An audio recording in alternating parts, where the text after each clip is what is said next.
Welcome, everybody, to Monday Mentor. I'm so glad that you are here today. I'm Jen Whitmer, and I help teams solve conflict, cultivate communication, and create empowered teams.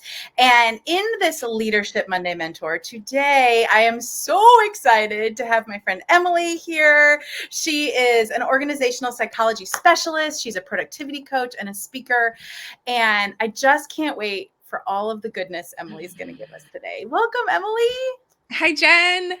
I'm thrilled to be here. I'm Truly. so glad that you're here. So if you've got questions, drop them in the comments.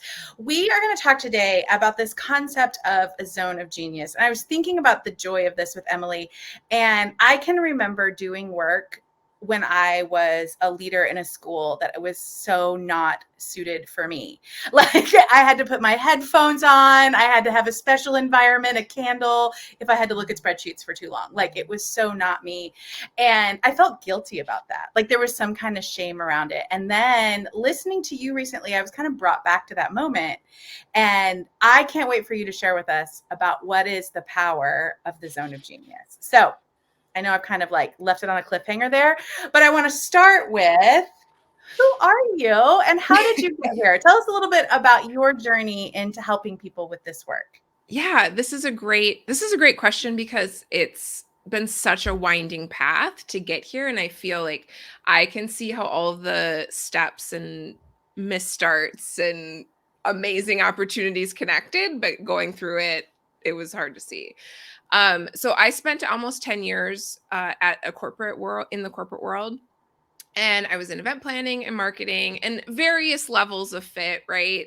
I honestly didn't get to spend a lot of time in my zone of genius. And so I just burned out pretty heavily there. Mm-hmm. So I leave the corporate world to start my business, and I start as a career coach. And I have all this background, right? Things you've mentioned. I have a master's in industrial and organizational psychology. I've been hiring in the corporate world for the last 10 years. I was a manager for a time. I also was just that person that people really sought to involve in the hiring process in these two departments. And so I was always involved. So I get out, I'm a year into business, and I think, I've got this. I can hire some support. I'm ready.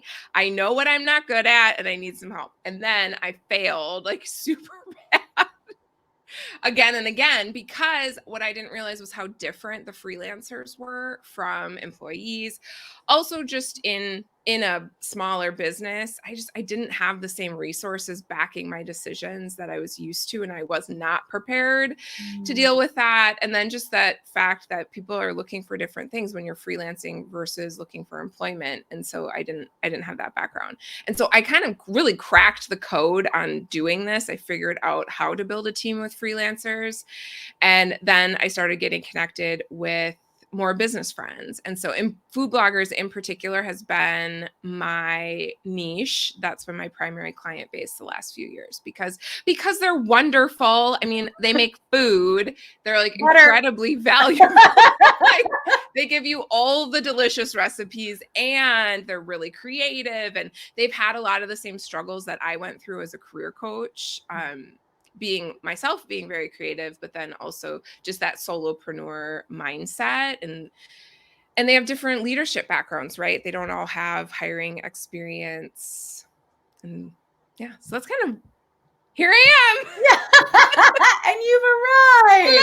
Hello. Right? This is what I'm doing now. I get to help people build their teams, and it's so crazy fun. What I love about your story and the way you tell it in particular is that we get into a new situation and we're like, I got this. And then we fail and we're like, oh, now what? And I think that moment of learning is universal. And it's not just those of us who have left organizations to do our own thing. That's what happens in an organization. You try something new and mistakes or failure or an innovation doesn't go as planned. But that's where the learning is. And I think I was just talking with somebody earlier this week about how afraid people are of making the mistake, because what if that happens? But what you've done is like, oh, wait, now I've figured out how this doesn't work. And that's how I learned it, which is the learning process. And so that's what also makes it so powerful when you come to help other people, because you have such empathy for, I have been there and I know what that's like. Right. And if I can save them $5,000, I will do it every time. Do not make these same mistakes. They're because they get expensive really quickly. Yeah. It can really add up. I mean, like you said, freelancers and entrepreneurs do not have the same resources that a large corporation might have. And even large corporations don't like to waste money when they are aware of it. And so we all want to figure out some ways to work where we work best, which kind of brings us to this idea of the zone of genius. So talk to me a little bit about just explain it like I'm 5. What is a zone of genius? And tell us about how it matters in our work.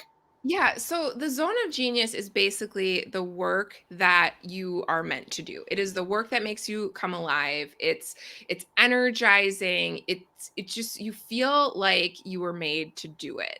And what I really love about the zone of genius in particular is it comes from a bigger framework. So Gay Hendricks is a psychologist who wrote the book The Big Leap.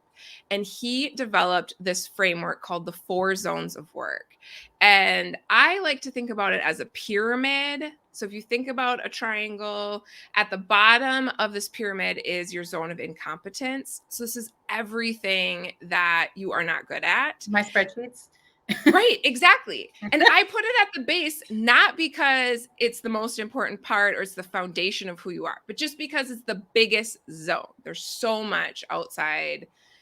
There's just so much that There's you're so not much good we at. don't know and doesn't make Right. us feel alive. There's just a ton. Exactly. Yeah, Yeah. exactly. And then the second level is the zone of competence. This is everything you can do. And this is where a lot of entrepreneurs and employees as well, and even leaders can fall into this trap of competence where you can do a lot of things, right? It's the I can do it. And so, what I've noticed with my most successful clients is that they have shifted toward asking who should do this. And I think this is something a leader in any type of business can be thinking about instead of being the default. Because sometimes maybe it shouldn't even be on your team, right? If it's not Mm. your team's expertise and you don't have the resources for it, then the question really becomes, well, who should be doing this? And then the third level is zone of excellence. And this is where it gets a little tricky because zone of excellence is these are the things you are better than most people at. And at the same time, they don't quite light you up. They're draining, they burn you out. They don't have that self-energizing energy, I guess, Mhm. that the zone of genius has to it. And then at the top of the pyramid is the zone of genius, and it's the narrow top part of the pyramid. Mostly because it's just the most focused area for you. Okay. So we've got the bottom of the pyramid is all the things that we just incompetent at. And there's all the things we Mhm. don't know, which if we're really honest are a ton of things. And then we've got the zone of competence Okay. where you can do it. I can can do spreadsheets. I can do them. But it's not where, and I love the question you asked, who should be doing this? And then we move to the zone of excellence where you're better at other people. And then the things that bring you alive and you're better than other people. That's that focused thing at the top, which is what you call the zone of genius, right? Mhm. Okay. Yes, I like our pyramid. exactly. Helpful.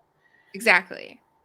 So So how then do you help people figure out where they should be spending your time? How have you flipped this and kind of turned mhm. it on its head? Yeah. So the big thing that I've done is I flipped the pyramid upside down so that the biggest part of it is at the top. So if you spend the most amount of your time in your zone of genius, that's really the key to so much, right? Purpose, fulfillment, happiness, success, because you are just the best version of yourself. And so Mm. I think one of the key tactics that a lot of people can use that I've used myself to make this shift is just tracking your time. Start noticing where you're spending your time at work and categorize it into the 4 zones of genius. So just take a day, even a week to start Mhm. noticing because that's when then you can start making some decisions from Yeah. there. You can't measure, you can't manage what you don't measure. You can't improve it if you Mhm. don't acknowledge it's there. So a little audit of your time can help you Exactly. figure that out. That's really helpful. Exactly, and I tend to find just a week even. Mhm. A week is usually enough time, and, whether you're a every hour jot it down or, at lunch in the end of the day or just at the end of the day, I think it's just important to get it down every day for 5 days and see where you're at, because you also might start to notice trends as well. So maybe Mondays are meetings, heavy days, or Tuesdays are the heavy meeting days. I mean, you'll start to notice some of those trends of where you're spending your time Yeah, as and well. that's the joy of an audit. Sometimes we get super scared about the word audit, especially people Mhm. in corporate world, but it's actually just an observation. I love the word notice. It's like one of my favorites. It's like notice where you are and look for the trends and see. And you can do this in your corporate work too, because it's super helpful to go to your leader if you're like, I'm not spending my time well, here's what I'm spending my time on. If you've got some data behind it, it's so much better. Your leader can say, oh, okay, well, then we can shift because there's something to look at. It's such a powerful tool for anybody, freelancer, own your own business, working in the corporate space. So what do we do? So I got this audit. I noticed the trends. And now what? Now what do I do?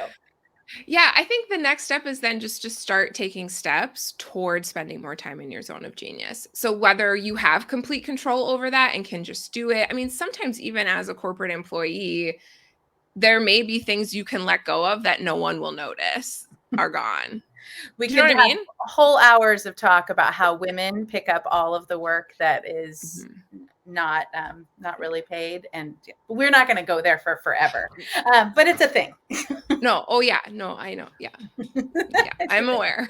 I was one of those, right? Yeah, the taking notes, Uh the cleaning up, the things that don't actually advance your career, but because we're team players and we have a mhm, little bit of human giver syndrome, we spend too much time there. right. With Yeah, your I think the big genius. thing here is just to and what I have done in my own life is just experiment. Like we Yeah, have to conduct these little experiments. We can't know until we start doing it. Especially if you aren't super clear. Like you might be like, "Okay, this is when I feel like I'm in my zone of genius. I'm spending 10% of my time there. These are the activities that do it." But then you have to test out, well, okay, does more time there really feel good? And if not, right? That's feedback. Okay, maybe that wasn't quite the zone of genius. Let's try something else. And it really does take, I don't know that there's any other way through it than through it. I think we have to live through this experience to get the learning, and it does take some time. It's not, I mean, we can't fix it in a week. I didn't fix it in a week. It took me a few years to really figure, like, to move from 10 to 20% of my time in my zone of genius in the corporate world to about 80% in my business. That took a few years to figure out. I had to yeah. try some different things, and I tried different schedules, and now I'm optimized and it's awesome and I love it. My life is amazing. For real. Because that zone of genius is that powerful. I mean, it's like I said, it's the key to preventing burnout, Yes. regardless of the type of work you're doing. If you can spend 80% of your time in your zone of genius, then you aren't overgiving, you aren't expending too much effort on things that are draining. Instead, it's that self-fulfilling energy. It's refilling you as you work. Yeah. I mean, that is the dream of like we're living in our highest calling, as you said at the beginning, like what you are Mhm. put on this earth to do. And sometimes that isn't always possible right away. So, like, if you're in this corporate job and you're like, I'm just starting out and I'm just in this space and I'm noticing that I'm not spending time in my zone of genius, what would you suggest for a person in that space? Like, they're just trying to figure out, how do I move? I'm recognizing that I'm not spending time in my zone of genius. How do I Mhm. start to spend more time there when I don't have total control over my tasks and Mhm. responsibilities? Yeah, I'd honestly really encourage that person to get a journal, Ooh, because I know it's maybe not the thing, tell me but more. this did help me a lot my last couple years in the corporate world. Is I would journal throughout the day. So a lot of times in a corporate job, you have 5 minutes here or there, or I would often do it first thing in the morning when I got into work. I would just write out how I was feeling, like get my frustrations out, kind of process the emotions before the day, and then do it again at the end of the day. But this is where it takes some self-reflection to find your zone of genius. There are some quizzes. You might like Google a quiz for it, but I don't think any quiz or any person can tell you what your zone of genius is. I think it's that unique and specific Mm, to each individual person that it takes the self-reflection piece. to really figure it out. So that's what I mean. Like, conduct the experiment, do some self-reflection, experiment as you can at work, but then also, you can experiment too on your own as well in your free time, Yeah. on your own time. Yeah, because sometimes you might find something that lights you up that's a hobby that you Mhm. can spend more time in that actually helps mitigate some of the stress at work because you have this Mhm. release in another way. Because some people can't leave their current jobs.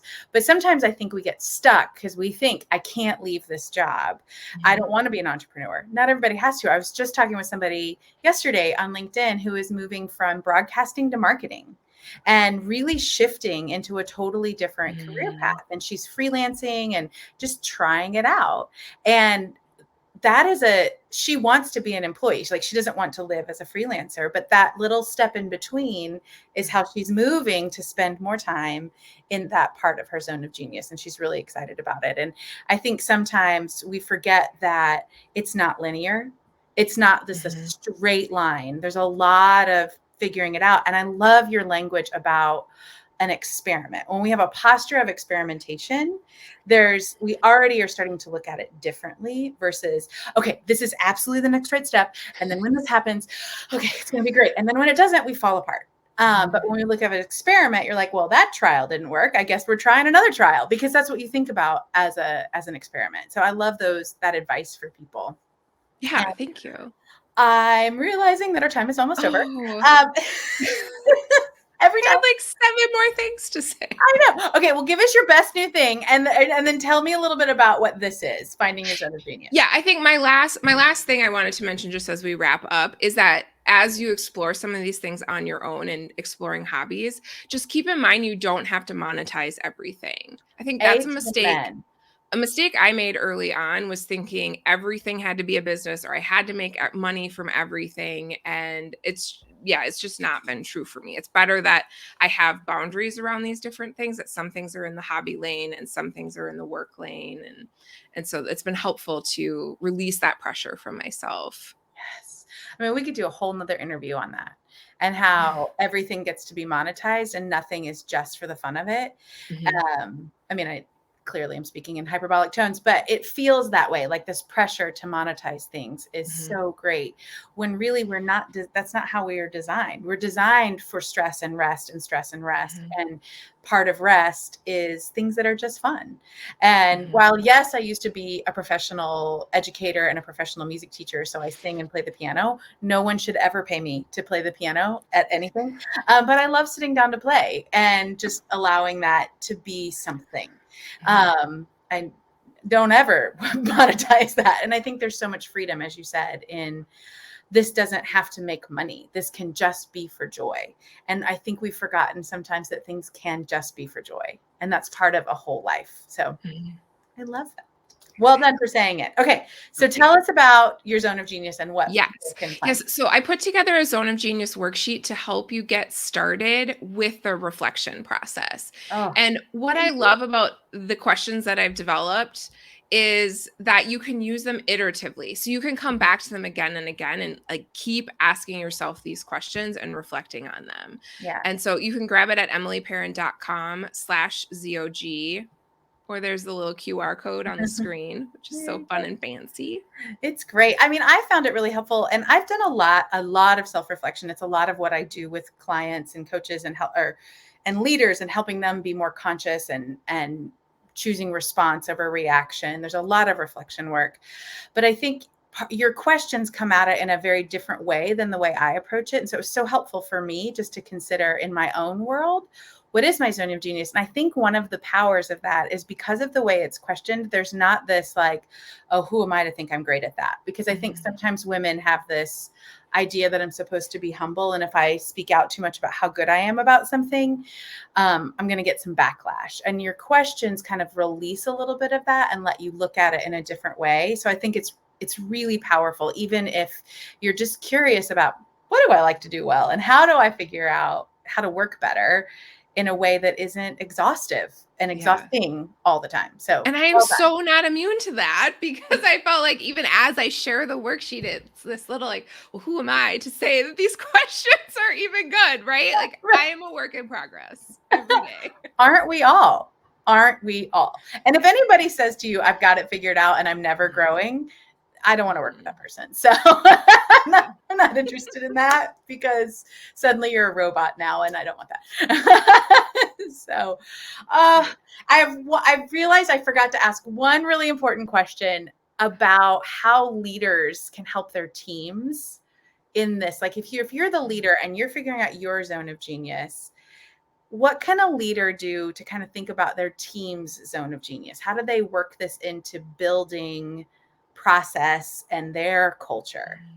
Yeah, I think introducing them to these 4 zones of work is the first step. So sharing about that in a staff meeting and encouraging. I mean, and it could also be worked into then one-on-ones or even into a more formal performance plan process or performance review process. It's been so long since I'm out of the corporate world. I apologize. Some of the words I'm like, what are those called again? I don't do them anymore. But you can work it informally or even informally, and just taking it as an opportunity to share your own story, your own growth in this, and also asking them for feedback. I mean, your employees could be a really great source of data as well. What did they see in you? Because sometimes it's hard for us to see it in ourselves as well. Like, what is making you come alive at work, and asking them to share. And then it opens the conversation, so it can go both ways. You can share as well, and you can find out from them as well, first person, what do they think? What do they enjoy the most? What's lighting them up, and how can you support them in doing more of that? So that, because then everyone wins. The company gets a more highly engaged employee, they get better performance, they get better productivity, less waste, less coffee trips, less lunches, right? If you're engaged and excited, it's just a win for everyone. Absolutely. And that's really the goal, because when you have that engaged wholeness at work, everybody is living in this full flourishing way. Everybody is winning. And so I love that. And I love the idea of your employees and feedback. So when I had even a toxic boss, I had a really difficult leader. Every time I would stand up in front of a group and present or teach, or adults, or anytime, I had a lot of public speaking in this role, he would always come up and be like shocked at how good I was at standing up. And I was like, I'm just standing up and sharing a story and explaining something. And so even somebody who wasn't really for me couldn't help but see that this is the thing that lights me up. This is the thing that is making everything better. And I love that phrase, because you can see it on someone's face. You're like, oh, you are good at this and you love it. Mm-hmm. And I think that's the simplest way to help explain that zone of genius and how to find it in others. So, Emily, we can talk for forever. Thank you for sharing your wisdom and just some simple tips to apply in our businesses and in our organizations and just in our own lives. That journal tip is fantastic. I think it's not the one that people reach for, and it's the one that makes such a difference. So thank you so much for being here. I appreciate you being our Monday mentor and helping us find our zones of genius. We are here every Monday at 1 p.m. Eastern, and come back and we will be doing more Monday Mentors every week. Thanks, everybody. Bye.